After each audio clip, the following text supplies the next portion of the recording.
नमस्कार, आपके साथ मैं हूँ सुचेता कुकरेती और आज रिपब्लिक भारत और कू की बस पहुंची है बेतवा और यमुना की संगम स्थली हमीरपुर में। ये भले ही संगम स्थली है लेकिन यहाँ पर सियासी घमासान कम नहीं है, लेकिन उस सियासी घमासान का हल निकालने वाली यही हमीरपुर की जनता। हमीरपुर की जनता तालियों से स्वागत करिए अपना। हमीरपुर में आज रिपब्लिक भारत और कू की बस लेकर आ रही है यूपी का महाभारत। विवेक, बहुत बहुत शुक्रिया सुचरिता आपका। तो आपने सुना कि ये जो स्थली है वो संगम स्थली कही जाती है क्योंकि यमुना और बेतवा का मिलन यहाँ पर होता है। लेकिन ये संगम स्थली आखिर किस पार्टी के साथ संगम करेगी, यानी यहाँ की जनता किसको अपना आशीर्वाद देगी? लाल रेत की ये भूमि किस पार्टी के राह में लाल अंगारे बिछाएगी और किस पार्टी के राह में लाल फूल, ये भी देखना होगा। और साथ ही साथ ये भी कि यमुना जी के तट पर बसा हमीरपुर, आखिर यमुना जी आशीर्वाद किस पार्टी को देते हैं और सबसे छोटा जिला सबसे बड़ा आशीर्वाद किसको देता है? इन तमाम सवालों के जवाब हम जानेंगे क्योंकि जनता जनार्दन यहाँ पर मौजूद है और डिबेट के लिए बहुत बड़ा पैनल यहाँ पर मौजूद है। हमीरपुर की जनता क्या चाहती है? क्या पिछले 5 सालों में विकास के काम हुए? क्या पिछले 5 सालों के रिपोर्ट कार्ड सही है? क्या पिछले 5 सालों में जो वायदे किए गए थे वो पूरे हुए? और जो बाकी विपक्षी पार्टियां वो दावा कर रही हैं, उनके दावों में कितना दम है? इन तमाम चीजों को जानेंगे, लेकिन पहले ये रिपोर्ट देखते हैं।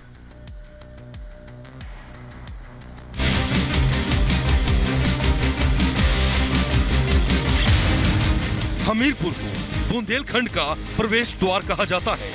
कानपुर से सटे इस इलाके में यमुना और बेतवा नदी का संगम है। राजनीतिक तौर पर भी बुंदेलखंड में हमीरपुर की भूमिका काफी महत्वपूर्ण है। जिले में 2 विधानसभा क्षेत्र हैं, दोनों पर ही भारतीय जनता पार्टी का कब्जा है। 2017 में हमीरपुर सदर से अशोक कुमार सिंह चंदेल और राठ विधानसभा सीट से मनीषा अनुरागी विधायक चुनी गई थी। केंद्रीय राज्य मंत्री साध्वी निरंजन ज्योति हमीरपुर की ही रहने वाली है। हमीरपुर विधानसभा से 2017 में बीजेपी के टिकट पर अशोक सिंह चंदेल जीते थे। 2019 में उपचुनाव हुआ जिसमें बीजेपी के युवराज सिंह विधायक चुने गए। 2022 की लड़ाई के लिए बीजेपी ने डॉक्टर मनोज प्रजापति पर दांव लगाया है, तो कांग्रेस ने पूर्व सांसद अशोक सिंह चंदेल की पत्नी राजकुमारी चंदेल को प्रत्याशी बनाया है। 14% ब्राह्मण मतदाता निर्णायक माने जाते हैं। ब्राह्मण और क्षत्रिय मतदाताओं के साथ आने के चलते ही बीजेपी 3 बार इस सीट पर जीत दर्ज कर चुकी है।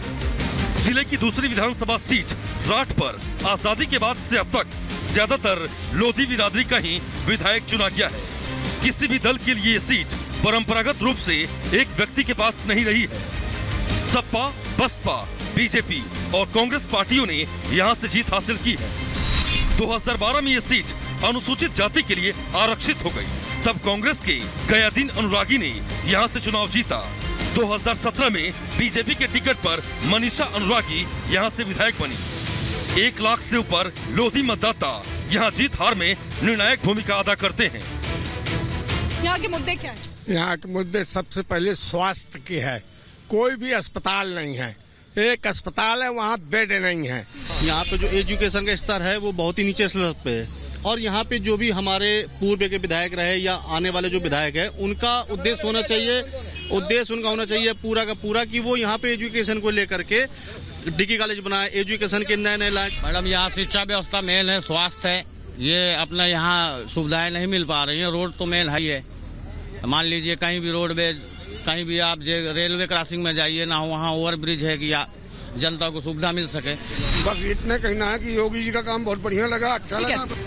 चुनाव के तीसरे चरण में 20 फरवरी को यहाँ मतदान होगा। अब देखना होगा कि 2017 की तरह बीजेपी फिर से हमीरपुर में अपना परचम लहराती है या फिर विरोधी दल अपनी रणनीति से बीजेपी को मात देने में सफल होते हैं। Bureau report, Republic Bharat. Hamirpur की जनता किसे देगी प्यार और किससे रखेगी रार? मुझे लगता है आज वो अपने सवालों में बता देगी और उन सवालों का सामना करने के लिए जो खास मेहमान हमारे साथ हैं उनका परिचय आपसे करा देती हूँ। बीजेपी की तरफ से पक्ष रखेंगे अनूप अवस्थी जी, बहुत बहुत स्वागत करिए तालियों से जरा। हमारे साथ समाजवादी पार्टी के नेता कुलदीप शुक्ला जी जुड़ रहे हैं, तालियों से स्वागत करिए उनका। कांग्रेस के नेता संजय वीर सिंह जी रखेंगे अपनी पार्टी का पक्ष हमारे साथ, और साथ ही निशात नबी है बीएसपी का पक्ष रखने के लिए। बहुत बहुत स्वागत आप सभी का। और मैं शुरुआत कर लेती हूँ कुलदीप जी आपके साथ। 2 सीटें यहाँ से दोनों बीजेपी के खाते में, यहाँ पर फाइट है या फिर केक वॉक रहेगा, आराम से निकाल लेंगे 2 सीटें बीजेपी। हमारी दोनों ही सीटें बड़े मार्जिन से निकलने वाली हैं। अच्छा, हमीरपुर की जनता और राठ की जनता, दोनों ही विधानसभाओं की जनता अच्छे से 5 वर्षों में इनके झूठे वादों को देख करके जान चुकी है। लेकिन शुक्ला जी, आपके खिलाड़ी भाग गए, पहले खिलाड़ी आपके पाला बदल लिए। हमारा खिलाड़ी भागा नहीं है, हमने टिकट नहीं दिया, हमने टिकट नहीं दिया। और आप इस चीज को नहीं, देखिए मंच पर माइक पकड़ के सच बोलिएगा, आपने टिकट नहीं दिया मैं सच या बोल रहा हूं। आपके प्लेयर पहले वाला चेंज कर लिए? सच तो आप बोलिए, क्योंकि आप मीडिया जगत से हैं। मैं तो आपसे सवाल पूछ रहा हूं। आपको सच को स्वीकार करना होगा कि विश्व की सबसे बड़ी राजनीतिक पार्टी के पास यहाँ पे कैंडिडेट नहीं था। अनूप वो जी, हमारे आपके दल पास से लेना कैंडिडेट पड़ा। नहीं था, आपके पास उम्मीदवार नहीं था, आपने उनका उम्मीदवार अपनी तरफ खींच लिया पाले में। सुचिता जी, हाँ हाँ, मेरे पास कैंडिडेट भी था, मेरे पास विजन भी था, मेरे पास कार्यकर्ता भी है, मेरे पास राष्ट्रवाद भी था। और यही कारण है कि जिस व्यक्ति को उसने जब इनके यहाँ भारत माता की जय का नारा लगाया, जब वो भारत माता की जय बोला, तो इन्होंने कहा अब समाजवादी पार्टी से आपको टिकट नहीं मिलेगा। मतलब बैर भारत माता की जय से था। यही कारण है कि भारतीय जनता पार्टी ने उस भारत के अवस्थी जी, मैं बैर आपको भारत रोकना माता चाहूंगा। की जय के नारे से था, आप ये कह रहे हैं? कुलदीप जी बता देंगे, भारत माता की जय से के नारे से कुछ बैर था क्या? भारतीय जनता पार्टी के शीर्ष नेतृत्व से लेकर के निचले स्तर तक सिर्फ झूठ से बने हुए हैं। ये अपनी बात को रखने के लिए हर तरह की झूठ का इस्तेमाल करते हैं। अभी जिसको भारत माता की जय बोलने से परहेज हो, जिसके नेता को वंदे मातरम बोलने से परहेज हो। अवस्थी जी, एक लाइन में आपसे पूछना ठीक है, आ रहे हैं चाहूंगा। आपके पास, अवस्थी जी, आपसे एक लाइन पूछना चाहूंगा। आपने कहा आपके पास नेता भी है, आपके पास कार्यकर्ता भी है, आपके पास विजन भी है, तो आपने दूसरी टीम से खिलाड़ी क्यों लिए? नहीं, भारतीय जनता पार्टी सर्वव्यापी और सर्वस्पर्शी है। मतलब आप समाजवादी पार्टी में भी है, ये कह रहे हैं? सर्वव्यापी सर्वस्पर्शी है। हम सारे दलों के नेताओं को एक मंच में लाना चाहते हैं जो राष्ट्रवाद की विचारधारा से चले, और यही कारण है कि हमीरपुर में राष्ट्रवाद को आगे अच्छा, बढ़ाने के लिए तालियां तो बहुत हमने बज रही है, मनोज लेकिन प्रजापति क्या को आप टिकट लोग दिया। बोलने में भी उतने ही मुखर होंगे? सवाल पूछेंगे, पूछिए। भारतीय जनता पार्टी हमेशा जो है सभी लोगों को सबका साथ, सबका विकास और सबके विश्वास को लेकर के आगे। ये तो गुणगान है, सवाल क्या है? नहीं, ये सच है, ये सच है, ये सच है। और उसी को लेकर के गरीब को, मतलब जब माननीय प्रधानमंत्री जी पहली बार संसद में पहुंचे, उससे पहले उन्होंने इस बात को कहा था कि गरीबों की सरकार है। तो ये गरीबों की सरकार है, आप कह रहे हैं? बोलिए। हम परिवारवाद और पे काम नहीं करते हैं, हम राष्ट्रवाद पे काम करते हैं। जो हमारे पास तो बहुत बड़ा प्रहार है। परिवारवाद की बुलेट बार आ जाती है सर आपके पास, परिवारवाद की बुलेट। हाँ, थोड़ी जगह। हाँ। हम बीजेपी के ये जो नेता हैं, इनसे पूछना चाहते हैं कि अगर योगी जी को इतना भरोसा है कि हम 300 सीटें जीत रहे हैं, तो आज उन्होंने फिर वही कहा कि चुनाव तो भैया 20 और 80 पे ही हो रहा है, बस वही हो रहा है। 80 भी? अच्छा, ठीक है, एक बार 80-20 की बात। जी, सवाल पूछना आपने? जी, हमको ये सवाल क्या सिर्फ तालियां? नहीं, तालियां नहीं, सवाल पूछना है। हमको सवाल ये पूछना है कि एक तरफ जहां लोकल में हमारे यहाँ अस्पताल नहीं है, नदियों की सफाई नहीं है, 2 नदियां होने के बावजूद इतना शानदार संगम बनता, और इतने 5 साल सरकार रही, और ये लोग कहते हैं विकास किया है। विकास किया है तो विकास कहीं नजर नहीं आता, एक विकास जरूर नजर आता। विकास नजर आता है कि नहीं आता है? जरा बता दीजिए एक बार। अच्छा, यहाँ कह रहे हैं हाँ, यहाँ कह रहे हैं ना, यानी यहाँ सफाई, यहाँ पर कमल का फूल, ये लग रहा है। बिल्कुल बटे हुए हैं आप लोग। ये सुन लीजिए सर, वो कह रहे हैं 5 साल तक आप लोगों ने कोई काम नहीं किया। जरा बता दीजिए। देखिए, अभी इन्होंने जिसकी बात की, हाँ, एक मिनट भाई, अभी जो इन्होंने कहा कि यहाँ कुछ नहीं हुआ, इनको जानकारी नहीं है, जानकारी के अभाव में यहाँ आए हैं। भारतीय जनता पार्टी ने हमीरपुर में 15,000 आवास देने का काम किया। भारतीय जनता पार्टी की सरकार ने उज्ज्वला गैस कनेक्शन, यहाँ पर 1 लाख उज्ज्वला गैस कनेक्शन देने का काम किया। लेकिन अनूप जी, आपने उज्ज्वला तो दिया, लोग कह रहे हैं कि उसके बाद सिलेंडर 1000 रुपए का कर दिया। हमने उज्ज्वला भी दिया और अंत्योदय कार्ड धारकों को सिलेंडर भी फ्री दिया। ये इनको जानकारी नहीं है। इस देश को चलाने के लिए इस इतनी बड़ी कोरोना की महामारी में बहुत जल्दी से सवाल लूंगी, हाथ खड़ा करिए, उसके बाद उस तरफ जाऊंगी। बोलिए, कौन पूछेगा? आप पूछेंगे। मैं इनसे पूछना चाहता हूं, इनके विकास की बात करना चाहता हूं। हमीरपुर विधानसभा में एक ग्राम परेटा है। परेटा गांव ऐसा गांव है जिस बीच में 3 किलोमीटर कच्ची रास्ता है। अगर व्यक्ति बीमार होता है बरसात में तो मर जाता है। मैं खुद गया केशव मौर्य से मिलने, एप्लीकेशन दी, उन्होंने कहा कि बनवाएंगे, 5 साल हो गया नहीं बनवाई। बताइए, अस्पताल नहीं है, सड़क नहीं है, वो कह रहे कैसे जाएंगे, कैसे जाएंगे? सवाल जिसे पूछना हाथ उठाएगा। सवाल वो कह रहे, जरा सर जवाब दे दीजिए, वो कह रहे कच्ची सड़क से कैसे होकर जाएंगे अस्पताल, रात को जाना पड़ेगा। ऐसा है, इस देश की आजादी के बाद से जब कोई भी विकास नहीं हुआ, आज ये सड़क की बात ही इसलिए उठ रही है कि हमीरपुर जनपद में चौमुखी विकास हुआ है। ठीक है, आप मैम, रिपब्लिक भारत के माध्यम से मैं ये सभी पार्टियों से पूछना चाह रहा हूँ कि आज़ादी से लेके अब तक हमारा मुख्यालय जो रेलवे लाइन से वंचित है, रेलवे स्टेशन से वंचित है, वो कब सौगात मिलेगी? ठीक है, ये तो एक ऐसी समस्या है सर, यहाँ पर बहुत लोग पूछते हैं इस बात को कि क्यों रेलवे लाइन से अभी तक वंचित है, और बहुत से लोग जो बाहर देख रहे होंगे शायद उन्हें पता भी नहीं। नहीं, निश्चित तौर पर जब इस उत्तर प्रदेश के अंदर हमने 16 लाख लोगों को बिजली के कनेक्शन दिए, इसका मतलब कि देश की आजादी के बाद से 16 लाख लोगों को बिजली नहीं मिली थी। हमने जब 1 मिनट किए, और रही बात स्टेशन की, आपको जानकारी का अभाव है। अभी हमारे सांसद पुष्पेंद्र जी चंदेल ने रेलवे स्टेशन बनाने की बात सदन के अंदर की है। जो बात सरकारें आजादी के बाद से नहीं कर पाई, वो जो काम सरकारें आजादी के बाद से नहीं कर पाई, वो बीजेपी कर रही है, इनका दावा है। हमारे साथ संजय वीर सिंह जी भी हैं, कांग्रेस से काफी देर से इंतजार कर रहे हैं। हमारे साथ निशात नबी साहब भी हैं। संजय वीर जी से आपसे शुरुआत करता हूँ। मेरा सवाल आपसे है, उत्तर प्रदेश में आप कहीं दिखाई नहीं दे रहे मजबूत तौर पर। राहुल गांधी तो इस तो रुख ही नहीं कर रहे, पता नहीं क्या नाराजगी है उत्तर प्रदेश से। प्रियंका जी लड़की हूं, लड़ सकती हूं कि नारे के साथ आवाज बुलंद कर रही हैं, लेकिन आप लोग जमीनी स्तर पर बहुत ज्यादा मुकम्मल नहीं नजर आ रहा है, ऐसा क्यों है? देखिए, वो आपकी निगाहें हैं जी, आप देख नहीं पा रहे हैं हम लोग। सर यहाँ बैठे हुए लोग, सर यहाँ बैठे हुए लोगों को भी नजर नहीं आ रहा है। सर 2000 और हमीरपुर में जो हमारा प्रत्याशी लड़ रहा है, जो हमीरपुर में अच्छा बोलने दीजिए, एक मिनट बोलने दीजिए। लड़की हूँ लड़ सकती हूँ के नारे के तहत आप देखिए कि वो सबसे ऊपर भारी है। सर आपने जो कहा ये मेरी निगाहें हैं, मैं एक जवाब दे दूं। आपने कहा मेरी निगाहें, मैं नहीं देख सकता। 2017 में यूपी की जनता भी नहीं देख पाई थी आपको, और 2022 में देखिए, आप बुरा ना मानिए, आपका नजरिया है कि आप कांग्रेस को नहीं देखना चाहते। आप नहीं, मैं तो जनता की बात करता हूँ, मैं तो जनता की बात करता हूँ। आप यहाँ देखिए ना, यहाँ पूछिए बीजेपी वालों से कि उनके सांसद दिखाई देते हैं। सर मैं एक बार मैं संजय वीर जी एक बार लोगों से पूछ लेते हैं। अच्छा यहाँ पर सर मैं एक बार वोट ले लेती हूँ जनता का वोट। यहाँ बताइए, वो कह रहे हैं कि यहाँ पर कांग्रेस के नेता नजर आते हैं, उन्होंने काम किया, जिनको लगता है जरा हाथ उठा दीजिए। संजय वीर जी तो वोट लिया मैंने लाइव, आप बता दीजिए आप कह रहे हैं यहाँ के इंडस्ट्रियल एरिया किसने बनवाया? इंडस्ट्रियल एरिया करता हूँ कि बीजेपी अपना एक काम गिनवा दे। मैं तो कहता हूँ बीजेपी एक काम गिनवा दे कि यहाँ पे क्या किया। यहाँ का इंडस्ट्रियल एरिया कांग्रेस ने बनवाया, NH यहाँ का कांग्रेस ने बनवाया। जनता को नजर क्यों नहीं आ रहा? क्या चीज नहीं आ रहा? एक हाथ आपके पक्ष में खड़ा नहीं हो रहा। मैं सिर्फ ये पूछ रही हूँ। पूछिए ना जनता से। चलिए बता दीजिए, चलिए जिनको लगता है कि कांग्रेस ने यहाँ बहुत काम किया, हाथ खड़ा कर दीजिए। वो एक वहाँ पर है दूर कहीं, मैं जरा पूछ लेती हूँ, एक दूर कहीं है, आपको लग रहा है?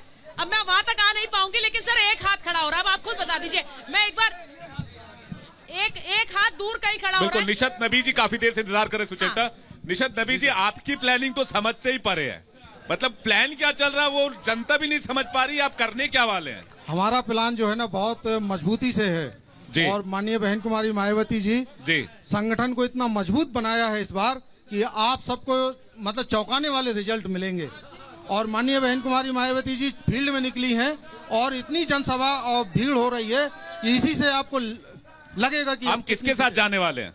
हम किसी के साथ जाने वाले नहीं है। पूरे के पूरे 403 सीटों पर हम चुनाव लड़ रहे हैं और अकेले ही सरकार बनाएंगे। आप अकेले सरकार बनाएंगे? 403 सीट में अकेले कैसे सरकार बना सकते हैं? 204 तो लाने पड़ेंगे, 203। बिल्कुल पूर्ण बहुमत तो हम लाएंगे ना। अच्छा, आप अकेली पार्टी सरकार बनाएंगे? अकेले पार्टी सरकार बनाएंगे। पूर्ण बहुमत ला रहे हैं आप? पूर्ण बहुमत ला रहे हैं, बिल्कुल। चलिए पूर्ण बहुमत ला रहे हैं, वो ये कह रहे हैं। बीएसपी पूर्ण बहुमत ला रही है, जरा एक बार पूछ लेती हूँ। हाथी भूखा है, कैसे चलेगा? जब हाथी भूखा है तो चलेगा कैसे? तो 2003 कैसे 203 खाएगा क्या? खाएगा क्या? कुछ नहीं, मिल ही नहीं रहा।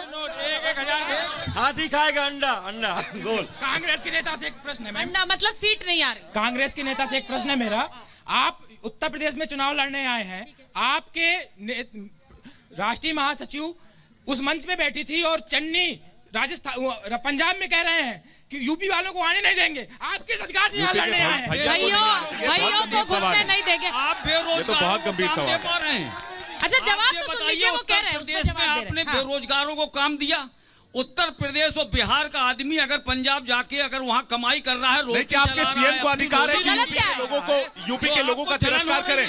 क्या आपके सीएम को अधिकार है? क्या आप मेरी बात सुनिए, इधर आप मेरी बात सुनिए। यूपी का आदमी आपने तो रोजगार नहीं दे पा रहे हैं।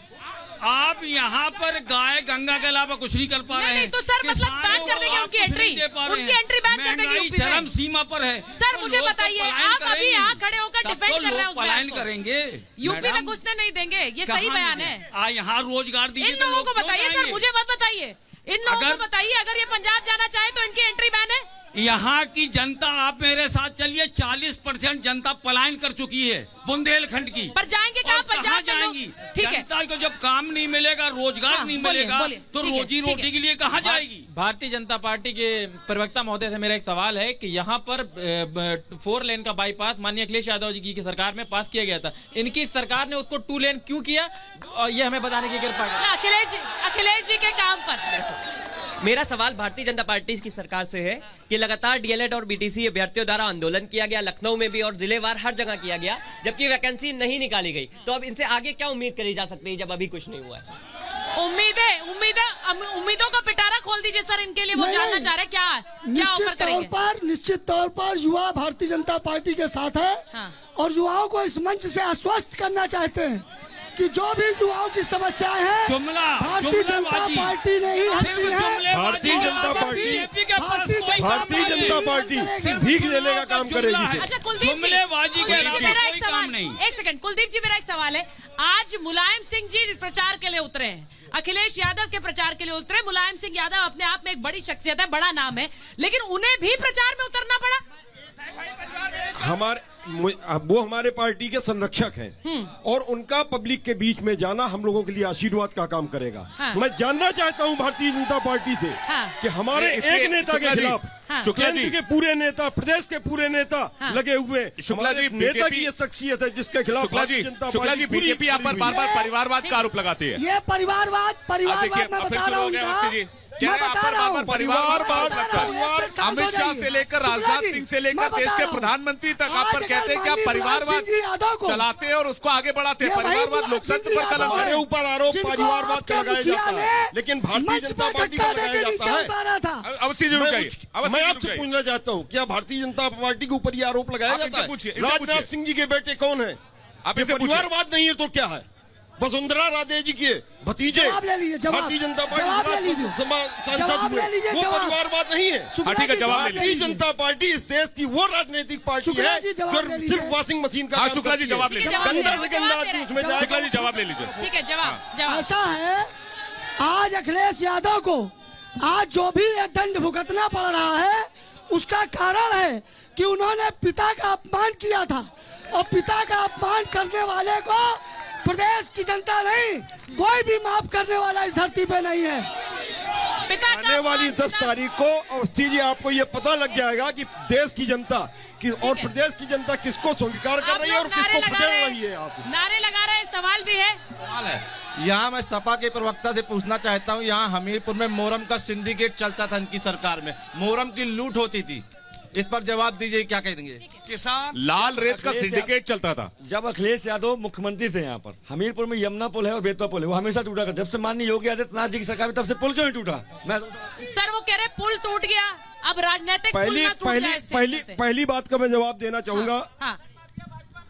मोरम माफिया जिसको भारतीय जनता पार्टी पूरे 5 साल हमारे सरकार में भी और इस सरकार में भी कोसती रही, उसको आज अपने गोद में बिठा करके वॉशिंग मशीन में डाल करके शुद्ध और साफ कर दिया है। अब वो राष्ट्रवाद की तरफ शुक्ला जी एक बात बताइए, शुक्ला जी एक बात बताइए, आपके गोद में बैठे तो ठीक, इनके गोद में बैठ गए तो आपको दिक्कत हो रही है। हमको दिक्कत नहीं हो रही है। मतलब हमको दिक्कत नहीं हो रही है। आपको तब तक अच्छे लगते थे जब तक आपकी गोद में थे। हमारी अगर अब इनके गोद में आ गए तो वो डिफाल्टर हो गए। आपके तथाकथित हमारी गंदगी अगर इनके गोद में जा रही तो हमें खुशी है। ये हमारी गंदगी को ले, सारी गंदगी कहते ही ले, आपकी सारी चाल और चरित्र को इस आपकी सारी गंदगी आपके विचारों में है। ये हमेशा आंदोलित सारी गंदगी आपके विचारों में है। एक बात तो तय है, मनोज प्रजापति जी बड़े खुश हो रहे होंगे कि उनको लेकर दोनों तरफ से किस तरह से खींचतान चल रही है। एक मिनट। हाँ। अभी अपर्णा यादव ने मुराद सिंह जी से आशीर्वाद लिया था, क्या वो गंदगी थी? उनकी बहू गंदगी थी?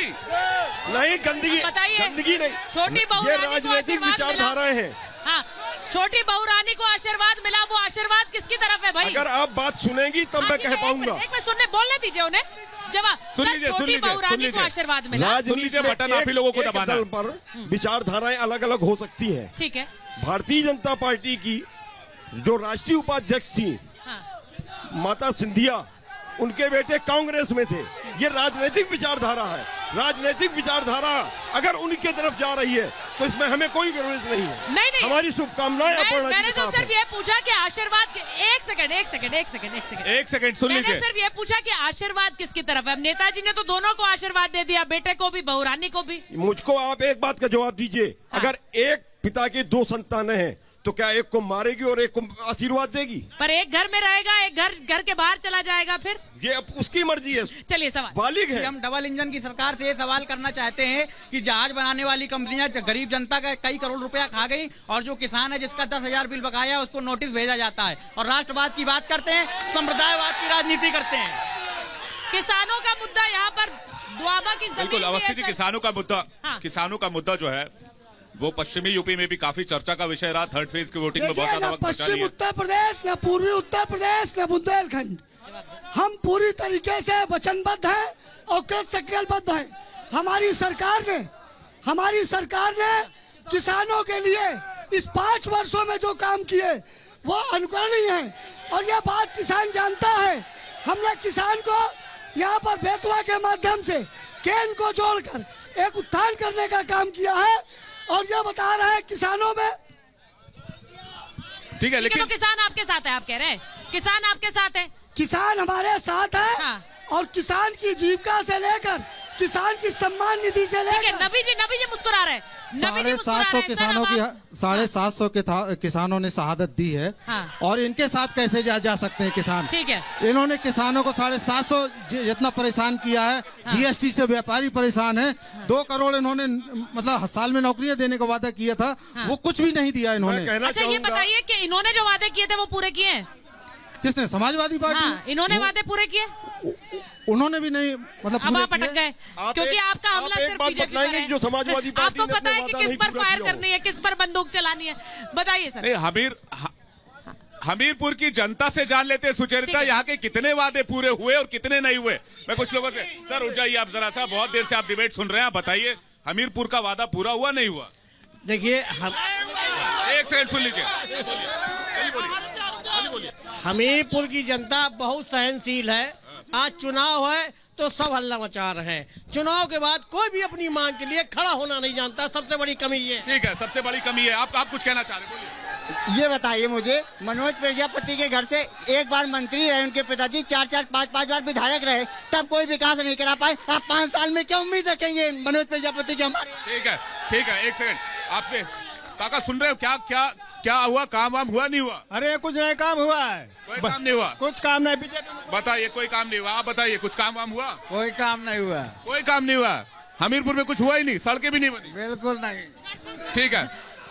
हाँ काका एक सेकंड। कोई काम नहीं हुआ है, वो ये कह रहे हैं। 69,000 शिक्षकों को जो है बीजेपी ने कितनी बार लाठियां चलवाई, ये जवाब देखिए। सीटें तो आपकी 2-2 है यहाँ पर। शिक्षकों पे भर्ती में सवाल आप ही से कितनी बार लाठियां चलवाई शिक्षा देने के लिए तैयार है। शिक्षा मित्रों को लेकर सवाल है, रोजगार को लेकर सवाल है। भागने वाले लोग नहीं है। हमने जितने काम किए, आज जो लोग सवाल उठा रहे हैं, ये सारे लोग जो केंद्र की योजनाएं आई है उसका लाभ लिए हैं। मैंने हमीरपुर में घूमा हूँ। मैंने हमीरपुर में देखा है जिसको आवास मिला है। हमने उस माँ को देखा है जिसने 5 वर्षों तक समाजवादी पार्टी के शासन में अपनी बेटियों को घर से निकलना बंद कर दिया था। वो हमने देखा है। वो ये कह रहे हैं कि भाई अगर उज्ज्वला सिलेंडर लाए तो सिलेंडर इन सब के घर में है, पीएम आवास लाए तो आवास में भी लोगों को घर मिल रहे हैं। अगर उज्ज्वला योजना लाए हैं तो आप सिलेंडर दीजिए ना। हाँ। आज देखिए चलकर माताएं बहनें चूल्हे पे खाना बना रही हैं। 1000 रुपए का सिलेंडर कौन भराएगा गरीब? यहाँ पर है क्या उसके पास? आप पेट्रोल के दाम देखिए, डीजल के दाम देखिए, आप महंगाई पे बात करिए ना। यहाँ का हॉस्पिटल देख लीजिए, रेफर सेंटर बना हुआ है। यहाँ की महिलाओं का हॉस्पिटल देख लीजिए, एम्बुलेंस में डिलीवरी हो रही है। आप कहते हैं विकास। सर हमीरपुर को हॉस्पिटल चाहिए, ये आवाज तो बहुत लोगों ने कही। नहीं, हॉस्पिटल यहाँ पर है। हाँ। और तो ये आवाज क्यों उठ रही है? हमने हॉस्पिटल नहीं है, रेफर सेंटर हॉस्पिटल में 4 डॉक्टर हैं, रेफर सेंटर है। 2017 ये बाहर से आए हैं बीजेपी के लिए, इनको कुछ नॉलेज नहीं है हमीरपुर के बारे में। ठीक है, उनका वाजिब सवाल है। कुलदीप जी वो ये कह रहे हैं कि आप लोग सरकार में रहे, आप लोग कोई काम नहीं कर पाए, अस्पताल नहीं दे पाए, रेल लाइन नहीं। अब आप सवाल उठाते हैं, जो काम हुआ वो 5 साल में हुआ। रेल लाइन सेंट्रल गवर्नमेंट देती है, ना कि स्टेट गवर्नमेंट। मैडम आप जानती हैं अच्छी तरह से। रही बात स्वास्थ्य संबंधी, तो स्वास्थ्य के लिए हमारे माननीय अखिलेश यादव जी ने जो काम किया एम्बुलेंस दे करके काम कर रही है, वही हमारी सरकार ठीक है। जनता को एक बार सुन लेते हैं, जनता गुमराह हो रही है क्या? जनता को एक बार सुन लेते हैं, क्योंकि वक्त बहुत कम है। मैं यहाँ से शुरू करूंगा। सर आप कुछ कहना चाह रहे हैं, जल्दी से बोलिए, क्या कहना चाह रहे हैं? भारतीय जनता पार्टी के प्रतिनिधि ने जो उज्ज्वला योजना और इनका ये योजनाएं इनकी केवल और केवल पूंजीपतियों के लिए है। उज्ज्वला योजना पूंजीपतियों के लिए है, ठीक है। आप क्या कहना चाह रहे हैं? मैं कहना चाहूंगा हमीरपुर जिले में सिर्फ हमीरपुर जिले में 2.25 लाख किसानों को हमने सम्मान निधि दी, 20,000 रुपए। सम्मान निधि नहीं, मैं उसको किसानों के लिए भीख कहूंगा। क्या कहना चाह रहे हैं? यहाँ की जनता के लिए केवल रोजगार की जरूरत नहीं है, केवल रोजगार चाहिए। अच्छा, अभी जनता बोल रही है ना, एक बार जरा सुन लीजिए। क्या कहना चाह रहे हैं? आप लोग नहीं कुछ कहना चाह रहे? तो ये देखिए जवाब, सुशीलता जी जवाब दे दीजिए। ठीक है, जवाब ठीक है, वो जवाब दे रहे हैं। अभी समाजवादी पार्टी के प्रवक्ता अरे केवल और केवल एजुकेशन फ्री कर दो, कुछ नहीं चाहिए मुझे। एजुकेशन फ्री कर दो, ये बहुत बड़ी बात है। सुचरिता मुझे लगता है जवाब दीजिए, जवाब। अभी समाजवादी पार्टी के प्रवक्ता ने कहा कि हम भीख दे रहे हैं, गरीबों का उत्थान करना भीख है, गरीबों का उत्थान करना भीख है। जिन मेरा कहने का आजादी के बाद भीख, मैं उसको भीख ही कहूंगा। आप किसानों को उनकी एमएसपी पर सम्मान करते हैं, अनाज खरीदिए, उसको भीख, ना कि उनको भीख दीजिए। गरीबों की बेइज्जत करने का काम कर रहे हैं। चलिए, किसानों की आपने उद्धार किया गेहूं की फसलों की, उसको आपने कहा गरीबों को भीख, 2,000 रुपए भीख, गरीबों को भीख। अन्ना जानवर आप रात भर किसान गए, आप उसकी बात करो ना। अन्ना जानवर कहाँ गए? अन्ना जानवर ठीक है, मुझे लग रहा है कि जो आप लोगों का सियासी चश्मे से नहीं, जनता तो अपने लाभ और फायदे से देखती है। जो सरकार काम करती है वो सत्ता में आती है, जो नई काम करती है वो बाहर का रास्ता दिखा दी जाती है। हमीरपुर किसे बाहर का रास्ता दिखाएगा, 10 मार्च को तय होगा। और बिल्कुल ये बात सही कह रही है आप कि जब 20 फरवरी को बटन दबेगा तो ये कहावत चरितार्थ होगी कि पब्लिक है, सब जानती है, और हमीरपुर की जनता भी सब जानती है और अपने हिसाब से फैसला करेगी। खास शो में इतना ही, बने रहिए रिपब्लिक के साथ, हम फौरन लौट रहे हैं।